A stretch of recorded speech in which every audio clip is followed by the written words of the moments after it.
Have you ever been at a dinner table with your family and friends? There's a bunch of you there, you're having good food, you're having good conversation, maybe you're having some wine and some beer as well. And at some point in the night, someone starts to get kind of loud at the table. Maybe they start talking too much, maybe they just seem like they're seeking attention, maybe they're drunk, who knows. In any event, they're just kind of annoying because they're talking too much and they're wanting all the attention. Have you ever seen on the other side of the spectrum a guy or had a friend who didn't talk much, but when they did talk, they had something to say? They either said something really insightful or they said something that made everyone laugh. The takeaway basically, they only spoke when they had something to say.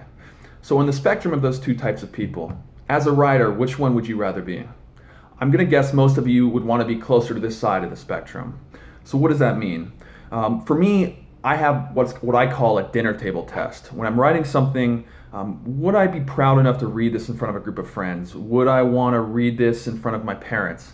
Or would I sort of cringe the thought of reading it in front of them because it's too long and it's too verbose and I'd look like that guy on this side that I just described? So the takeaway is you need to focus on having a sense of pride in your authorship. When you write something, you need to be able to come back to it the next day and still be proud of it, because it's really easy to write something and in that moment be caught up in the idea and think it's great. The test comes the next day and the day after.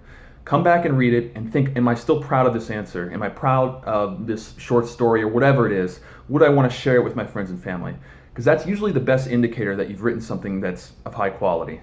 If you come back, and I've done this several times, I've written something and I've come back the next day or 2 days later and I read it and I'm like, oh my God, how could I have just written that? It's so stupid and cringy and 5,000 people read it or whatever.